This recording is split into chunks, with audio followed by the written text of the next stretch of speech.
courtesy of BAWL. Sports.com, Stitcher.com, iTunes. Subscribe to this lovely, sexy, wonderful podcast for free. Tune in media for your mobile devices, Google Play Podcasts, and we are also on Spotify. Welcome in, ladies and gentlemen, to the show that we so lovingly call BAWL on Bulls, the show totally, utterly, and foreverly dedicated to the Chicago Bulls and NBA talk. I am Big Dave. I'm C-Dub. How are you, sir? I'm good, man. It's Final Four day in the tournament of trash, sir. We never came up with a cool term for the Final Four for the tournament of trash. No, it's funny because on the bracket I put Final Four. Like, yeah. And I'm like, it's called the Final Four. It's definitely called. It's just you can't force certain things. You know what I'm saying? Like, yeah, you can't. Trash Four just didn't sound right. You know what I mean? The Fatal Four. Right. None of that sounded right. Just Final Four felt right, so we roll with that. So you guys are here for a special treat, and since you guys are here for a special treat, we brought on a special guest. It's his first time on BAWL on Bulls. We've been wanting him for a nice long while. I told him this when I was on another podcast with him, how I had his name written on my calendar as a guest I wanted on this show. I'm very happy that he's here. A really incredible, excellent writer. And I'm sure you guys have read it. If you are in Bulls Nation, you have seen his work. You have agreed, and I'm sure some of you have agreed, and I'm sure some of you have disagreed with his work. But that is the mark of a great writer, honestly, because he made you feel something, and he stands on what he says. And so we have nothing but respect for him, and we appreciate him coming on. Ladies and gentlemen, we like to call him Pretty Ricky around here, because Pretty Ricky, what they call him, our guy, Ricky O'Donnell. What's up, my man? What an intro. I can't live up to that, man. But thanks, Dave, for having me, and Chris as well. Happy to be here. Thank you for being here, man. Before we get to the tournament, before we even, kind of get to the Bulls, we're very interested about you just as a writer. Like, I think my first question is, like, how did you decide? What clicked for you and said, this is kind of what I want to do with my career, is I want to be a writer. I want to be involved in sports like this. Yeah, I've just been doing it from an early age. I think in like 2007, I was in college and I started my own Chicago sports blog. It was called Tremendous Upside Potential, and I didn't know what I was doing. And I was writing every single day about the Bulls, the Bears, the White Sox, and a little bit of just like, various other things around sports that interested me. And I feel like a lot of that writing and those posts were probably like really bad. I was young, but it was like getting your practice reps, Right. So I think that was sort of an invaluable experience for me. A few of those posts, a couple times it would get featured on Deadspin or Sports Illustrated. Like I would send the links around, and sometimes bigger publications would feature me. And then I was a journalism major too. I went to Columbia College. So I was always in it from the very start. I don't really know what sort of inspired me to do it. I guess I was born in the Jordan era in Chicago, like when you grow up with MJ. I was born in 87. So I remember the last 3 championships really well. And I remember a little bit of 93 too. Mm-hmm. And my dad is a diehard sports fan as well. Like when we were kids, our family vacation was to Platteville, Wisconsin to watch Bears training camp every single year. And I would be there like going up to, Darnell Autry being like, hey man, can you sign my card? So I guess just the way my parents raised me, I guess I was always a big sports fan. I always liked reading and writing. Yeah. And so I kind of just got into it from an early age. And then I went on to intern at the Sun-Times, and I was writing about high school sports, and I was like sort of a web editor there as well. Covered some high school basketball, covered a game when Jabari Parker was a freshman at Simeon. And there was always just so much talent in the city too. Like Ryan Boatwright was a guy I remember covering out of Aurora. He went on to a really good career at UConn. And then after that, I just kind of kept writing on my own, trying to break in to find an opportunity. And eventually someone at SB Nation called me and, asked if I would be interested in writing for one of their local sites, like the SB Nation Chicago site that they were starting up. So I got in there and I just have kind of been grinding away since. And I've been incredibly lucky in my career to be able to still have a job in a really tough field. I never know when it's going to go away, but I've been just so lucky, and it's been fun. So I guess that's kind of how I got into it. And now I'm still at SB Nation. I got a Bulls podcast, Cash Considerations. And I've always got my hands in a few things. So yeah, I think that's real important. What you said earlier is when you started, you didn't know what you were doing, but you just did it. And I think that's important for people to hear, because that's what Chris and I tell people all the time when they ask us, how did we get? We just did it. And we went at a turtle pace. Like, you know, we wanted to make mistakes, and, you know, we knew we had to start somewhere and get better. And so I think that's important that you said that, because that's basically putting in your 10,000 hours, you know, as they say. So I think that's real key. And that's really important. And another thing you say, like, and Chris, I find this awesome. Like, everybody we've asked this question to, it's dope that it's always a bond between that person and their father. You know what I mean? Yeah, that's why our last guest, I was like, how about your mother? How much was she involved? But I don't want we had Lakina on, right? But Ricky, I don't want to discount your mother. Now that sounds like she's a sports fan, but to allow your father to take your family to Platteville just for the family vacation, big props to her, man. Allow that, because like that would not happen to my mom. My mom like, no, we're not doing that. I would just go with my dad. My mom, love her to death. She probably doesn't know what a first down is, but she will always be like, how are the Bears doing? What's going on with Trubisky? Like, she wants to know. She has questions. She's engaged. Yeah. But yeah, I mean, my dad is definitely a diehard sports fan. And I think that's kind of how I came up into it. Who is the best player that you yourself saw as far as high school is concerned? Like, at the high school level, who was the best player that you covered and you saw? Yeah. So as I've gotten older, you know, I started at SB Nation, and one of my beats was college basketball recruiting. So I would go to the USA basketball training camps in Colorado for a few years. I really missed going to those. And then you would have the best players in the country. So like, I did a big feature on Zion, talked to him and his mom and his brother and his stepdad. So, I mean, he was probably the best overall player I saw, but locally, who was the best player I saw? That's a really good question. I think my answer is Jeremy Richmond, if you remember him. He was an Illinois commit, and I think he was a McDonald's All-American out of Waukegan. And Jeremy Richmond had one of the most incredible moments in Illinois high school basketball history, in my opinion, in the recent history at least. They were playing Brandon Paul's team. I believe Brandon Paul, he went on to play at Illinois too. He did. Brandon Paul was at Warren, and Jeremy Richmond was at Waukegan. And they're playing in, you know, the state playoffs. There's like 2 seconds left in the game. I think Paul hits a free throw. Ball gets inbounded to Richmond, and he just rips a half-court shot to win at the buzzer. And the video is still on YouTube. You can find this video of Jeremy Richmond's half-court buzzer beater. So that's probably the one that really stands out to me. Obviously, his career never took off. He sort of had like a troubled personal life too. Really just a sad story, because he had a lot of potential, I thought, as a player. And at the time, he was like an incredible get for Illinois and for Bruce Weber. Like, that was, I think it was Weber who was still there when Brandon Paul was there. Yeah, he was there. So yeah, just in terms of like pure high school players, he was pretty awesome. And then also like Jabari was just unstoppable. I never saw D Rose at the high school level in person. I saw him, you know, televised, and I've watched videos and stuff, but Jabari at the high school level was just like, he was just so big and such soft shooting touch, got wherever he wanted on the floor, and was just, you know, there was no way to contain him offensively. So that's another one that jumps out. Was there ever a point that you kind of wanted to maybe expand, like, and go to another city and cover another sport, or has Chicago just always been kind of the mecca for you? Because when we talked to Joe Cowley, he was like, once I got to Chicago, I didn't want to go anywhere else. This was mecca for him. So was that the same for you? Like, it was like Chicago and I'm good? For sure. I mean, dude, I'm a Chicago sports fan through and through. I was raised in the suburbs. So I grew up in Orland Park, which is a southwest suburb, about 45 minutes away.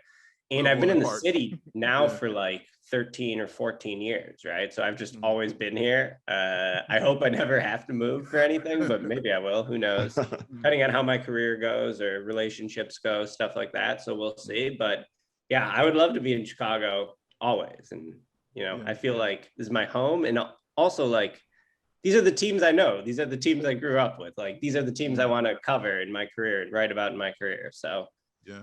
Was there ever like an event that happened that you wish you could have covered? That you were like, man, I wish I could have been there. I wish I could have wrote that. like in person? Yeah, like in person. I mean, in Chicago, just speaking Chicago wise. Yeah. Just that event. I mean, the moment that's popping in my head is Noah's steal in dunk against the Celtics. Was that game 6? 6, yeah. Yeah. Game 6. Yep. Incredible, right? Like, I would have loved to be there. And actually, I was working at the Sun Times when that game was happening. Like, I had shifts at night, so we were working Friday and Saturday night, and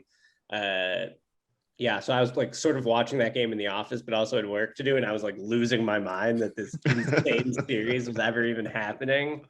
I really would like to go back and rewatch that whole series. I should do that because that was so much fun, but it was. That's the moment that jumps out to me. Wow. I have a question. Like, what about the game of basketball? Like, give me 2 things about the game of basketball that really like brought you into the sport. For sure. Well, I will say that, like, when I was on the come up starting my career, I wanted to sort of be like the newspaper columnist who would write, just all Chicago sports. That's kind of, what I was thinking. And I got my, my start before like Twitter even existed. I was writing blogs every day, like in 2007. I remember when I first joined Twitter, I'm like, this sucks. Like, this is never going to last. Like, why, how is this going to be a successful idea? And now I couldn't even imagine like starting a media career now, because there's so much noise and so much conversation always happening. But I guess when I got to SB Nation, they saw some of the writing I was doing about the Bulls, and I kind of just fell into basketball. And so I was sort of an assistant NBA editor at first, and then we had no one covering college. So they called me one day and they're like, hey, you're the college basketball editor now. And I did not know much about college basketball. This was the year Jabari was a freshman at Duke and Wiggins was a freshman at Kansas. So I think I was just tweeting about Jabari a lot. And like, I wrote a couple things about Jabari just because I knew him well and I had interviewed him before and was knew his dad a little bit too. And I think they just saw that and were like, all right, you're the college basketball guy. And I ended up loving it. Like, I totally, dove into it. I ended up, I covered the Final Four 4 or 5 times. I hope I get a chance to do it again in my career because I always loved covering the Final Four. Yeah, that was super fun. So your question was just like, what are some things that drew me to it? I guess like, just growing up a Bulls fan in the Jordan era, that's the natural thing. When my dad has a home video of me, like, as probably a 4-year-old doing the starting lineup announcements and running around the house and doing the glasses for Horace Grant. Yes. So I would say that attracted me. Yes. And then, Iverson, right? Like, I loved Iverson when I was a kid. Like, that was one of my favorite players too. I always liked playing basketball video games when I was a kid. Oh, yeah. So that was another thing I would say that probably attracted me to it. And just the game in general. Like, I played when I was a kid. I was not very good. I still play as an adult. I played a couple nights ago. A 30 and over run. Right. Giving them buckets. Yeah. I got a few buckets. It was the first time I played full court since the pandemic. Started. Oh, wow. So okay. Yeah. It was a little rough on my legs, but I'm sure. I hit a couple threes. That's all you can ask for. Yeah, that's it. You did your job. How tall am I? Yeah. I'm a solid 5'6". Okay, you and Chris. See, Chris, that's why Chris likes you. That's Chris. Okay. You 5'6" too, right, Chris? I'm barely 5'7". Okay, he's 5'6". I'm 5'7" with a fro. That's why I'm 5'7". Dave, you're tall, man. What are you, like 6'4"? I'm 6'2". I'm 6'2". Okay. Yeah, I'm 6'2". So Chris, whenever Chris gets somebody around 5, he's like, okay, yes. See, Chris, you gotta come, man. We'll guard each other. Oh yeah. Sometimes I feel like I got no one to guard.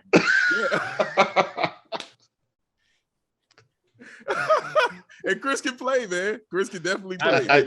I used to be able to play. Yeah, he was on it.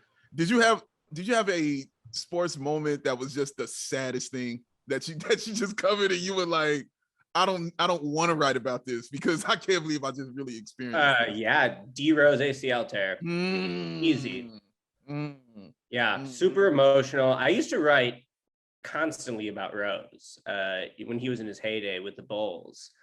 And yeah, that was like my favorite player to write about. Obviously, I followed his career since his Simeon days into Memphis. Right. The Bulls winning the lottery to get Rose is maybe one of the great highlights of my Chicago sports fandom. You know, like how many moments have been better than that? That was just incredible. And I sort of feel the same way about the Bears getting Justin Fields. Like the vibes are just similar. I don't want to throw too much pressure on the guy, but I'm super excited. Feel very confident that he's going to be a great player. But the D-Rose ACL tear, I mean, that was just so devastating. And yeah, it hasn't been the same since, right? It hasn't been the same since, man. But he's still been good. But you're right, it hasn't been the same. Here's a question I have for you, man, because I wanted to know this. But the podcast you do, the awesome podcast you do, the Cash Consideration podcast with our guy Jason, can you say that was born out of spite? Yeah, well, yes, sure. Yes, okay, all right. I came up with the name. Jason came up with all these names that like people, like the team probably may have embraced more. Like bowls, puns and stuff. Right, of course, yeah. And I'm like, nah, dude, we got to make a Cash Consideration. It's like twist the knife. Because for a while, let's say post end of the D-Rose Noah era, I felt an incredible amount of conviction that Garpax was terrible. And I was chronicling it constantly, writing about it all the time. In a lot of those articles would gain a lot of attention and people would be into it because I think, it just resonated with the fan base. The fan base was like, yeah, this is how we feel. And someone's actually saying what we feel. Whereas sometimes in like the mainstream media, like you're not going to say like, John Paxson's terrible. He should fire himself right now. Like you can't just say that if you're on WGN or something, Right. But I would just go, just go on my TV appearances or in my writing and just say the thing. I wouldn't try to sugarcoat it. Yeah. And I had a lot of conviction in it. And, I think what you have to do is sort of like make concessions. Like, yes, this was good. The Eddie Curry trade was great. It was also 15 years ago.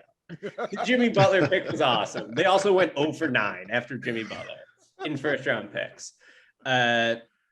So yeah, I did feel some, I don't know if spite's the right word, maybe spite, but I just felt like they sucked and they deserved to, I just felt like the Bulls should be such a marquee franchise and it should be a franchise that star level players want to play for and that it should be, on equal footing with, if not equal footing, similar footing with, the Lakers, the Knicks, the big market franchises. Yeah. And I will say, since Karnisovas has taken over, like I only feel more and more right. You know what I mean? Like we'll see how it goes. Yes. Obviously, the path the Bulls took is risky. Every path towards team building in the NBA, there's a lot of inherent risk, unless you just like win the lottery, get super lucky, find your superstar talent, whatever. But yeah, this is kind of how I always wanted the Bulls to act in terms of like being creative, making all these moves without creating salary cap space. I think that's sort of been an underrated part of their offseason activity. Before Garpax would, clear all this salary cap space, lose all these guys, and then not sign anyone. So to be able to do it over the cap has just been really cool to see. So it is. Yeah. It's awesome. Keyword there is creative. Yes. That is the very four sign-in trades, like they've Garpax never could have 5. Yeah. Garpax never could have. No, you're right. 4. Like that's crazy.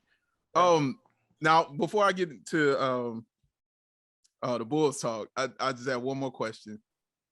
Has Garpax ever responded to you about the things that you've said or the things like even with a look or a note or anything like, has there ever been a response from them to you? No, but the majority of the SB Nation writers are credentialed to cover games. They have never credentialed me. They have credentialed me for a regular season game a couple times, but even that, the last one was right before they played Brooklyn in that playoff series, that 7-game playoff series. Yeah. Oh yeah. Yeah. So I was in the locker room the last regular season game of that series, and Noah was soaking his feet in, an ice bath, and I'm like, oh my God, Noah's so hurt. His plantar fasciitis. Yeah. Is just like destroying his game. And then he has such an incredible inspired series against Brooklyn. So no, they've never really responded, but they also don't let me into the games. And I just assume, I would like to think maybe they had my face on a dartboard or something, like when I was really going at them. No, they see everything. That's what I've learned. They see and they watch everything, but ain't got to worry about that no more. That's done with.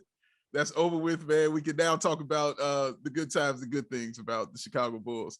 Because you touched on it, mentioning AK and Mark Eversley, and especially shout out to JJ Polk as well. So as far as these moves have been concerned, obviously they've been awesome. Getting Lonzo Ball, getting DeMar, getting Alex Caruso, making those moves, even Tony Bradley. But the latest move that just occurred was now the sign and trade with Lauri Markkanen, who is now in Cleveland, and the Bulls get back Derrick Jones Jr., lottery protected first round pick, and a second round pick, I believe, from Denver that Portland had. Tell me how you feel about this move. Are you happy with the move? Was it the right move for the Chicago Bulls, in your opinion? Yeah. So I guess just when I first saw the tweet, I got Woj on text alerts. Lauri Markkanen going to the Cavs, $67 million. I'm like, oh my God, if they get back Larry Nance, this is going to be such a slam dunk. Yeah. And it seems like they could have gotten him back, but I don't think they wanted it. Which, fair. I mean, what do I know? Mm-hmm. But I thought Larry Nance would have been a really nice fit on this team because they kind of needed another big. They need some more beef in the front court. Agreed. He could have been like a 4-5 combo. He also hit 36% of his threes last year. So he's worked to become more of a floor spacer. So I was a little bit disappointed they didn't get Larry Nance. But with that being said, amazing trade by the Bulls and by Karnisovas and Eversley to pull that off. Another moment where I just feel like Garpax never would have been able to do this. Like they just figured out the perfect way to piece it together. Portland feels a lot of internal pressure from Damian Lillard to improve the team as much as possible this year. Portland's sort of in like a prove it year to their superstar. So Portland was a team that was like willing to part with the first round pick. The Cavs wanted, I guess, shooting and floor spacing. They probably think that Markkanen can play next to either Jared Allen or Evan Mobley, who they just took at number 3 overall. And so they wanted him. And then the Bulls from the start were like, yeah, we want to pick and, a rotation piece, if possible. I think they've always had their eye on Derrick Jones Jr. And to be able to land him, that's dope. To be able to get the pick, incredible. I mean, we'll see if what happens with this tampering investigation. Like, are they going to get fined a first round pick? Now you'll have that one. Right. And, to be totally honest, like at the trade deadline, that pick and Derrick Jones, like what's the best player you can get for that, right? He's making $10 million. We've seen Karnisovas and Eversley have been so aggressive on the trade market that, it's not like the old days, man, when Garpax made one trade in 17 years, getting Brad Miller and John Salmons in 1 year. But besides for that, never made a trade. I guess they traded for Otto, but, basically never made a trade. And these guys are so aggressive in trading, which I think rocks. I'm very excited about that. And so, I think, you fast forward to this season, no matter where the Bulls are at the trade deadline, we saw what they did last year at the trade deadline. I think like that pick will probably just be trade ammunition, right? Like given the way we've seen him so far. So I think really good. If they do end up keeping the pick, like I never thought you got to look like where the Blazers are at right now too, since it's the Blazers pick. You can maybe make a case for the Blazers just because like Murray's going to be out. Kawhi is going to be out. So like, where are the Blazers in the West? I'm historically sort of a Blazers skeptic, but Nance is really good. Covington's solid. They added Cody Zeller. So basically like they had Enes Kanter and Melo. They did. Yeah. Bad defensive players. Correct. really good offensive players, but like when your two cornerstones are Lillard and McCollum, who are also awesome offensive players, bad defensive players, you just needed more defense around those guys, right? So to be able to get Larry Nance, Zeller's decent, our boy Tony Snell coming in off the bench. Yes, the legend. Had it in the corner on the bench. So I don't like, I could see that pick being like 19, 20. That's pretty great return for Lauri Markkinen. Like a couple of weeks ago, I would have been like, yeah, just give me a second rounder for him, get him off the team. But I didn't want him to ruin the vibes, right? Like our vibes are good right now. We can't have Markkinen coming in and stinking them up. So, yes, exactly. I'm very excited about the trade. I'm super excited about the season. I do think there's a lot of risk in their plan. And I think that there's a ton of teams around the league right now that are going for it. There's not a lot of tanking teams. I think that, the league saw the run the Suns made last year, and the league saw the run that the Bucks made. And they are thinking, why not us? Why can't we do this? So yeah, like one of the best parts about this season, I think, is just going to be that all these regular season games are actually going to be meaningful. And Dave, I mean, you did a nightly post-game show for multiple seasons when the games had no stakes, right? It's like the team stinks. We're just playing for the lottery. Yes. And now the games are actually going to have some stakes. Like they're going to play the Celtics on a Tuesday night. And it's going to be like, let's go. Let's win this game. Like these Bulls Knicks games are going to be like, it's going to feel meaningful. And that's exciting to me too about this season. And Chris, hold on, Chris. I promised Ricky I'd show him this last time we talked. Oh yeah. Ricky, I told you. I got there you go. Sauce, man. It's right out of Finland. It's right there, man. It's real. It's real and it's there. It's real. It's more like vinegar than hot sauce. But I appreciate the effort. Have you ever tasted it? I did. I had a whole thing of it. I brought it to NBC Studios and I was handing them out. And Matt cracked it open right there. It was a ranch one. It was a hot sauce one. There was a mild one. And they were different because, it's from Finland, so they were different kind of flavor. And they weren't terrible, though. That's one thing I can say. They weren't terrible, but they were different. And I did have a chance to show it to Lauri that I had it when we went to media day. And I pulled it out of my pocket. I was like, he looked at me like, what? And I was like, yeah, man, I got people, Lauri. You know what I'm saying? I was like, I did this. I got people and stuff. And he said, you know what he said? He was like, I wanted to bring it in to the team and show it to them. And, see their opinion. He was like, but then I was like, yeah, I don't know.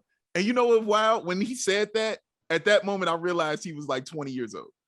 You know what I mean? I realized he was not because you look at these guys and their bodies and their stature, you're thinking they're grown men and stuff. Yeah. Just by the way he said that, I was like, that was real innocent. You know what I mean? That was real childlike innocence right there that he just said that with. Because in my head, I'm like, man, I don't care what y'all think. You know what I'm saying? I'm going to eat this all day, pour it all over myself. I don't care what you like. So, I like that about him. I'm sorry, though, Chris. Go ahead. I know, Chris, you want to add. Go ahead. Oh, no, it's interesting that Ricky mentioned that of course, we are mentioning that AK, they're very creative. But they haven't made moves on their guys yet. That's what I want to see. When it's easy to get rid of guys that you didn't draft, you didn't trade for. But let me see this is what happens when the guys you bet on don't succeed, and how easily or willing you are to give up the talent that you acquired. But that's down the road. We ain't worried about that. Yeah. Yeah, go ahead, Ricky. Now they don't have any picks left, right? Like, so now if they're going to be making a trade, I mean, maybe Lonzo Ball has some trade value. Like, love Zach. Hopefully Zach resigns.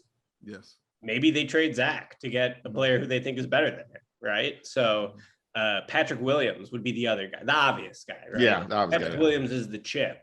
Right, correct. You can cash in if you really want someone. How valuable is he around the league? We'll see. I mean, it depends how he does this year. They decided to hold on to him for a second year.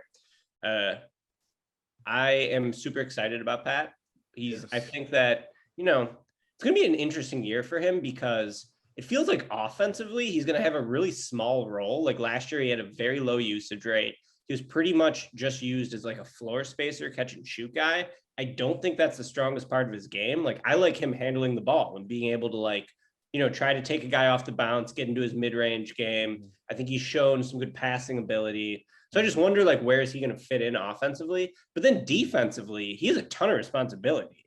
having to sort of tie together the defense in the front court. So we'll see where, how Pat performs this year, where his value is around the league. And yeah, I totally agree. Like, well, it's easy to trade John Paxson's picks, but we'll see when it's your own guys. That's true. That's very true. And that's interesting what you say about Patrick, because I think Chris and I want that too, as far as, seeing him with the ball in his hands, kind of creating.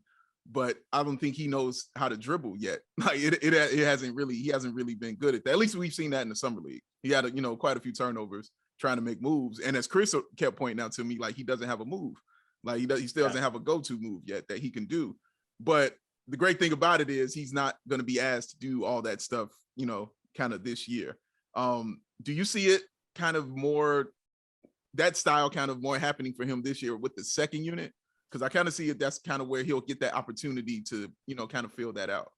Yeah, totally. Like you can already see it right now. The first sub of the game, take Pat off the floor, put in Caruso. DeRozan slides up to the 4, and then they just like run that unit a little bit. I could also see that being the starting unit, or the finishing unit, I should say. I think they could close games with that, with Pat off the floor and with Caruso on the floor. Maybe. Like we'll see what happens, how the matchups dictate it.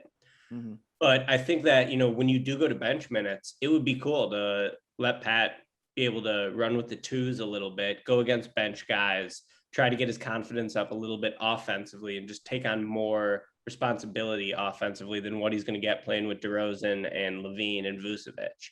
So I would love to see that. The Bulls bench is going to need some punch for sure. Like it's going to be interesting. Kobe is going to have a lot of responsibility. His injury this offseason totally sucks. This would have been a big offseason for him, just to like skill development, physical development, and torn labrum is a terrible injury. Like he's not going to get that development because of the injury, but he'll also make a full recovery eventually and he'll be back. And so like, maybe in December, he's not at 100%, but like by April or March, he can be like a really nice bench piece just to give you some offensive punch. So yeah, will be interesting to see how all that shakes out. And I do think you could see Pat hopefully having some more responsibility against second units. Ricky, I was talking to Dave about the Bulls team last night, and I'm gonna pose this question to you. Are the Bulls the most athletic team in the NBA? Love it. Yeah, dude. Lob City 2.0. We got Derek Jones, Javonte Green, and Zach. All 3 of those guys are high flyers. And Caruso is going to throw it down, too. I mean, he became sort of a cult hero on the Lakers. He did. For his ability to slam. You're missing like 3 other people. It's crazy.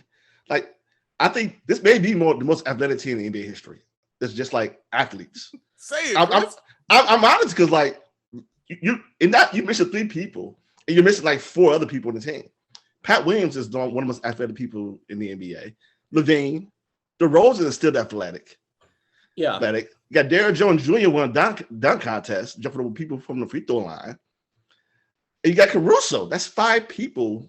Lonzo's athletic too, man. Lonzo's too. They have to be the most athletic team in the NBA. I don't know any other team that has like 5 athletes like that who can also play basketball. All I would say is that like Vucevic has below average athleticism. He's going to be on the floor a lot. I would say that Lonzo has below average athleticism, actually. I think that's sort of what holds him back. I think that he's able to overcome it because he's super smart. And long. But like, he's not like a powerful run and jump athlete, right? Like he's not a guy who's really going to like break you down off the dribble and dunk on you, but he's good. That's just like, he's not like that speed to power sort of athlete. But the top level guys on the Bulls, I mean, Levine has incredible bounce off the ACL tear. It's just unbelievable how he just hasn't lost anything. I think we might come back to this take a little bit later. This is correct. He's lost nothing. And Javonte Green is a super good athlete too. Like people sort of overlook him, but I don't know if he's going to play at all. He is very athletic. And then Jones is just a total freak of nature. I mean, that guy, the Bulls should have the best dunk warm-up lines in the league for sure. We talked about that. Yeah, we were just saying that watching the layup line at the Bulls game is going to be awesome. Yeah, you see like 5 crazy dunks in a row. Yeah, like you got. And this year, you don't have to see the Lauri marketing between the legs dunk for the 4th year in a row. That's gone. I got tired of seeing that slow dunk. motion. I want to see something different every year. He always did that same dunk on YouTube, and I do something else. But now we got some athletes, man, that can really put on the show. Yeah, it preseason is going to matter. It excited you like early on, and then later you just got angry because you're like, why don't I see this like in the game? Like, stop doing this. It got angering after a while, man. That's true. Ricky, with the moves that they've made, they still have, I believe, 2 roster spots left to fill. Who or what would you like to see the Bulls go get to complete this roster this year? Yeah, I think that they still need some big wings or like a power forward type on the bench. Like, they need some more beef on this roster. It's pretty thin. It's Vooch and Tony Bradley, and then Marco, who looked a little rough in summer league. Like, I wouldn't really be counting on that guy when you're trying to compete at a high level. What if Vooch gets hurt for 10 games? Like, so they need some beef inside. In terms of who they could go after, the biggest name on the market, I don't think I really want them to get this guy, but it would be interesting. Boogie. Okay, all right. I don't want to get Boogie either, but go ahead. Aaron Baines, I don't know if he's totally cooked, but he's on the market. I mean, Gary Clark, he's a defensive wing. He played at Cincinnati. I liked him coming out of the draft.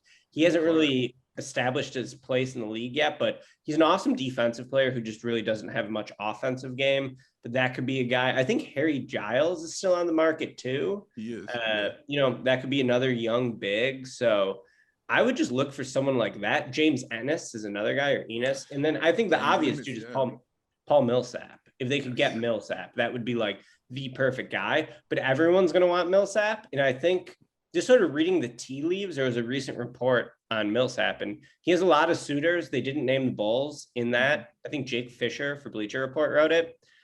And he also said that Millsap could go into the season unsigned because he's just going to come to see like, where can I get the best role?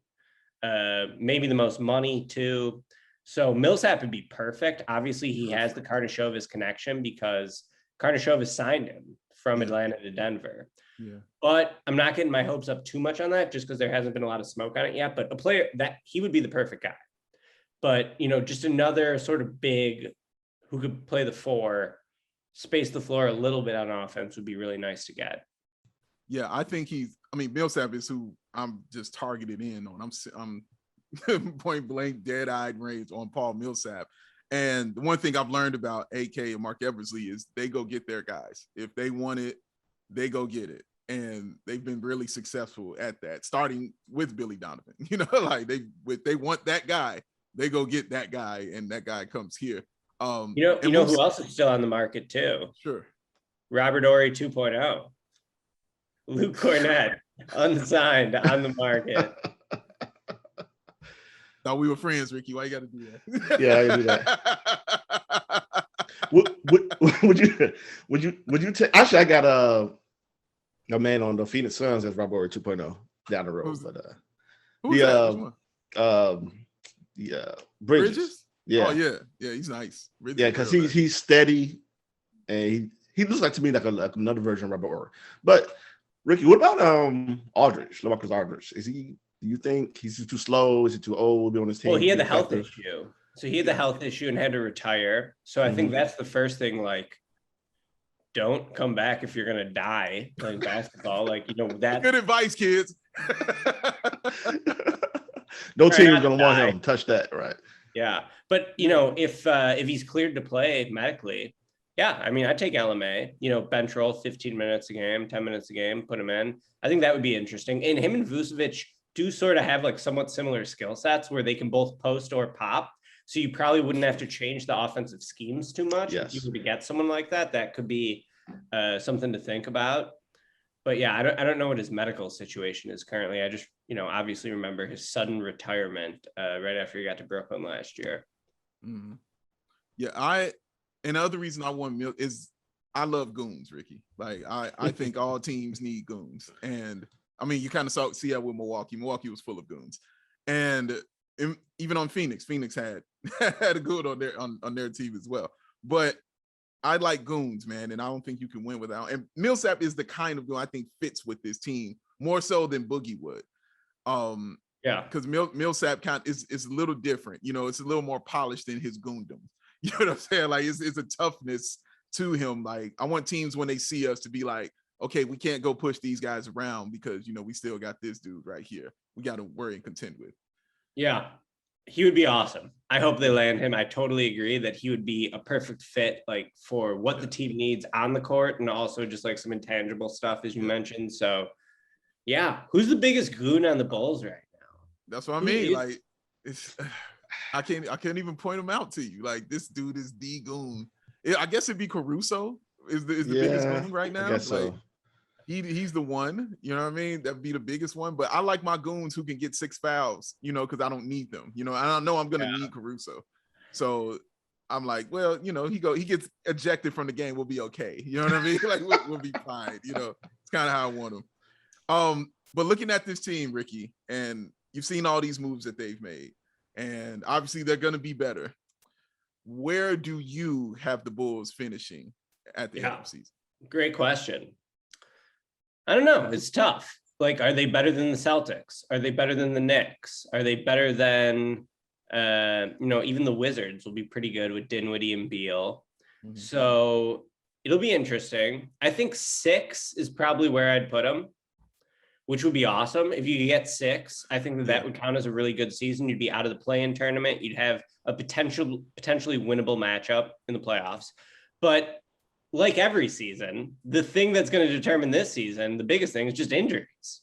Yeah. So like, they're going to have to stay healthy. They got they got some older guys now. So those dudes are going to need to stay healthy. The whole team's, going to have to, they don't have a lot of depth. So that starting unit is going to hopefully have to remain healthy if they're going to achieve to the level that they want to this year.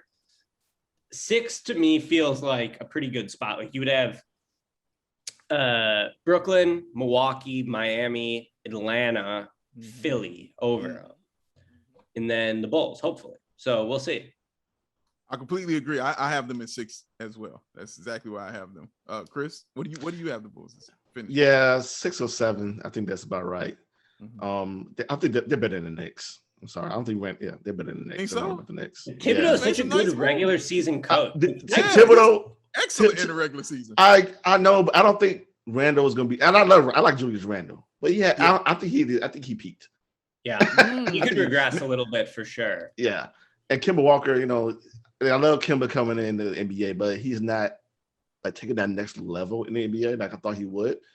And I think the Knicks could be a really good team. I think the Bulls could be a little better. They should be a little better than the Knicks. Evan Fournier is not going to move the needle for you? Are they playing overseas? Because I want that dude overseas, but is he in New York? I don't know how he's going to ball. Yeah, Fournier, it's like overseas Rubio. It's the same way. Like, yeah. He's a good player. I mean, they have a good team. I just want them. I think they should be better. Because I don't. But of course, we love the whole New York and Chicago matchup, right? Battling. Yeah, man. Yeah. Right. It's that time. Yeah. I miss that. I miss those games. I think Ricky's right. Like the wild card for me and all that is the Celtics. Because honestly, the Celtics could finish anywhere from 5 to 10, just depending on who can do what. Because you have 2 great players on your team, but then you have a lot of questions after that. You got a brand new coach, brand new guy in the front office who's never done it before. You got Dennis Schroeder, who I don't know where his mental is right now. So they'll be an interesting team for me, I think. What do you see, the Celtics? Yeah, I think Udoka is going to be an awesome coach. He has a really good reputation around the league. Seems like he was overdue to get this opportunity. Yeah. So I think he's going to be really good as a head coach. Their starting 5 looks like it should be awesome with Schroeder, Smart, Tatum and Brown, and then Robert Williams. And they got some decent depth on the bench. I guess like Dennis is a total wild card. Like he is. Where I think you said it right. Like, where is he at mentally after losing 90 or 70 million dollars this offseason? Like, that's got to weigh on you pretty significantly. Obviously, he wants to have a big year so he can get another payday next year. But I also feel like once you take like a 1 year, $9 million deal, dude, it's hard to come back from that. Like, even like, people were saying Reggie Jackson was going to get a big deal this offseason. Reggie Jackson killed it in the playoffs last year for the Clippers. It was an awesome story. I think he got 2 years, $20 million. So like, you sort of gotta just keep your dollars up always. Don't let your dollars drop. And he let them drop. And it's tough. So, but from a basketball perspective, I think Dennis could be pretty good for what they need, which is just like a guard who could actually get in the paint. They haven't really had that. And otherwise, like Tatum sort of becomes the point guard.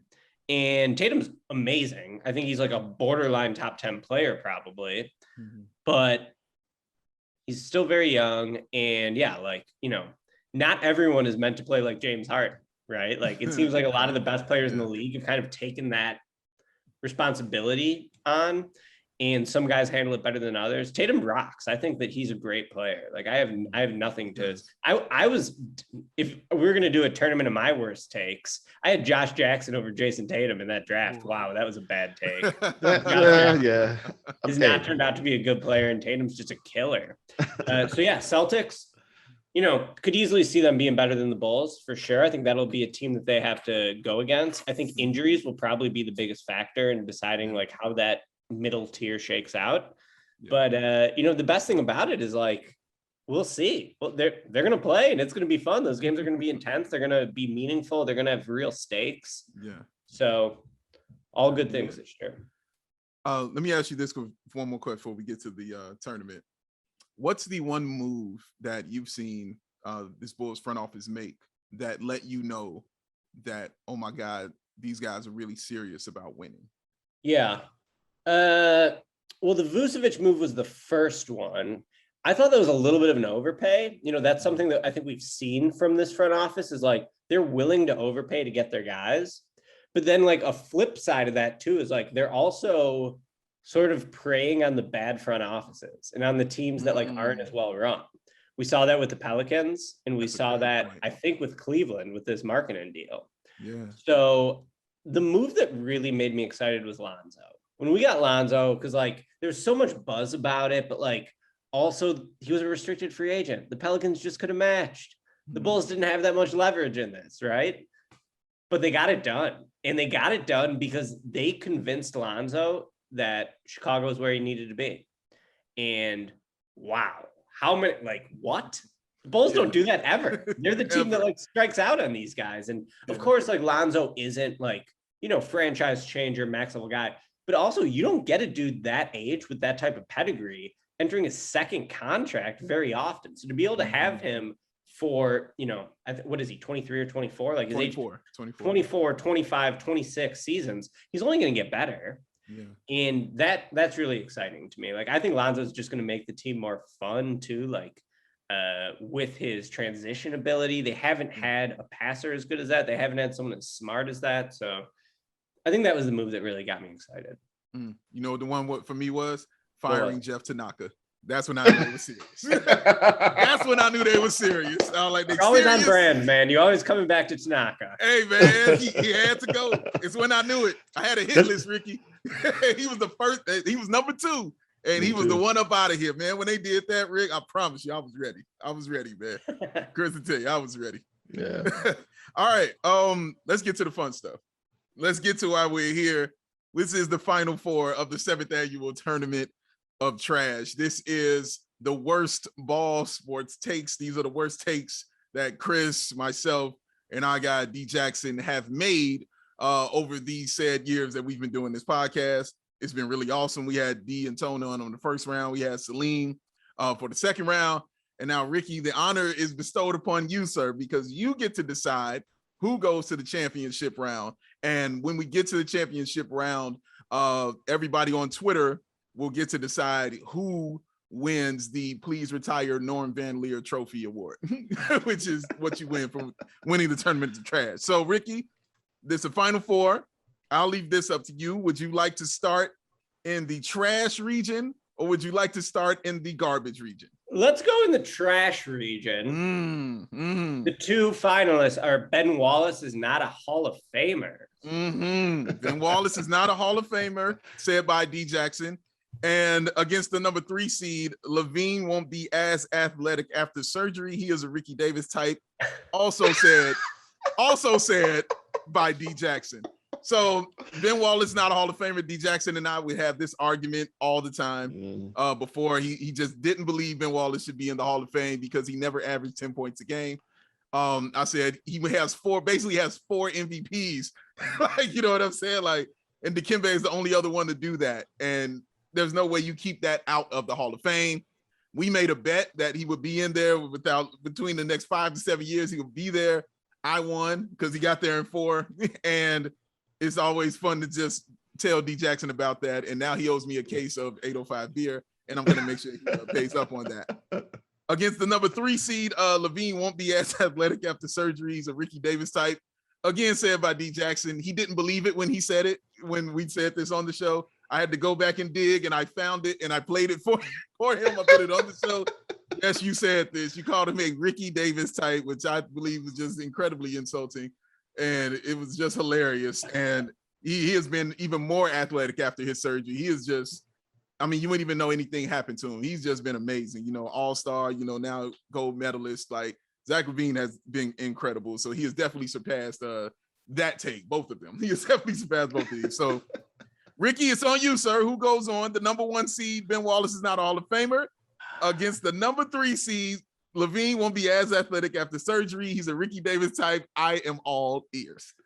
God, you know, I think it's the Ricky Davis comparison that really pushes that take over the edge into the championship round because, yeah, okay. I'm thinking that Levine, you know, you could doubt that he wouldn't be as athletic coming off surgery. Of course, that would make sense.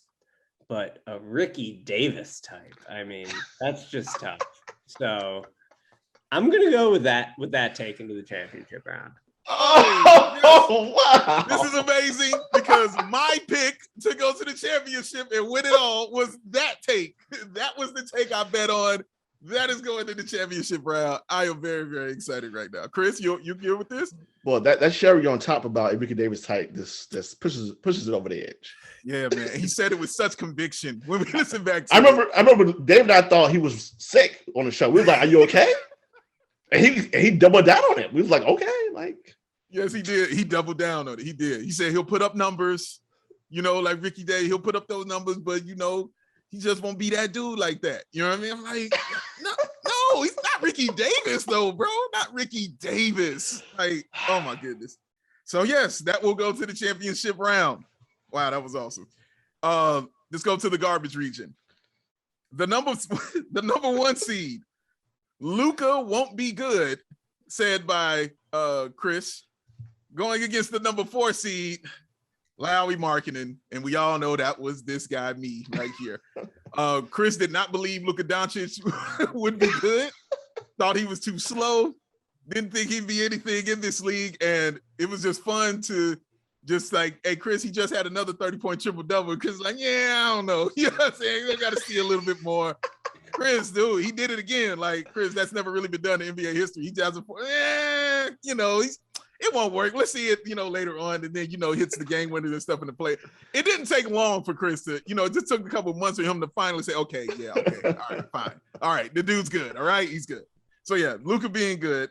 Against the number 4 seed, Lauri Markkanen. As you can see, I actually bought the man's hot sauce from a whole nother country. I was in on Lauri Markkanen. I would argue.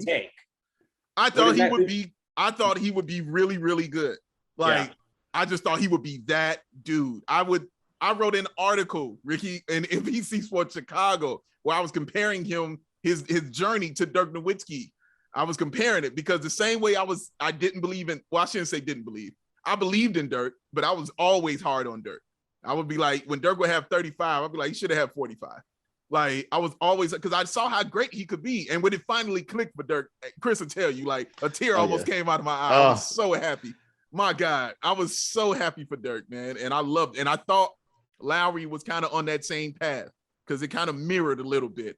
And it has not clicked mentally for him like it clicked for Dirk. It clicked mentally for Dirk. Go ahead, Chris. Yeah, Dave stuck with it. I was on Lauri bandwagon for a little bit. Then I quickly went to the back cart a little bit. Like, yes, you did. Dude, I was Dave with NBA players. We're going it. I'm like, dude. Arguing with Kendall Gill and Will Purdue, like, you guys don't know what you're talking about, all right? You don't care what you know. You don't know what you're talking. Lauri Markkanen will be great. He'll be awesome.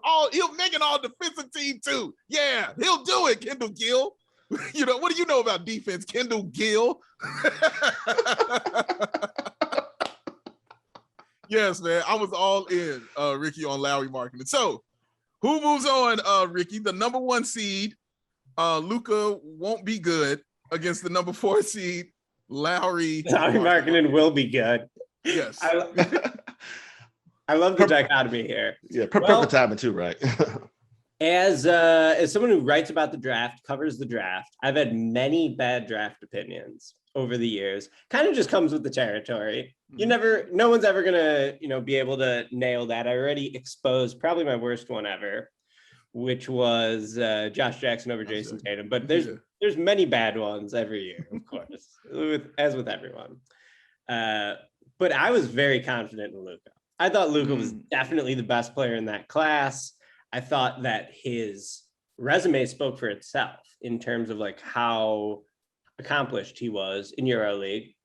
And some people would say, the guys there weren't as fast as they are in the NBA, but it just seemed like better competition to me than like the Big East or the ACC or like, whatever Marvin Bagley was going against. So Luka won't be good to the championship round. Wow. Pains me to say, in the garbage region, he advances to the final. Ricky, you're past 7. I thought that was like this. It was boys. Come on, man. Short Kings, man. I know it's tough. Oh, man. Short Kings got to stick together. But maybe gotta wear a hat, man. Something this time. That's what. Yeah, get your beard right. Get your beard tighter, man. Oh man, all right. Luka's gonna move on to the championship. So you guys heard it. Our championship will be the number 3 seed. Zach LaVine won't be as athletic after surgery. He's a Ricky Davis type, going against Luka. Won't be good, representing the garbage region. This is a championship matchup, Chris. This is what it is. This is a championship matchup. I gotta think it's gonna be one of our tightest, I think, and I think the number 3 is gonna pull it off because the Ricky Davis type really, I think, is gonna push over the edge. I think so. Yeah. I think it's gonna be close though, the closest. Yeah, it's gonna be close. I think it'll be close too, man, because a lot of people love Luka, but it's just the Ricky Davis name when people see it. Like Ricky O'Donnell just said, like it's just the name that says it. And when you see it, it's like, oh my God. So, oh man, all right. The finals are set. Ricky, thank you for doing that. Thank you for coming on here. Please let the people know, where they can check you out at, where they can find you and all that good stuff.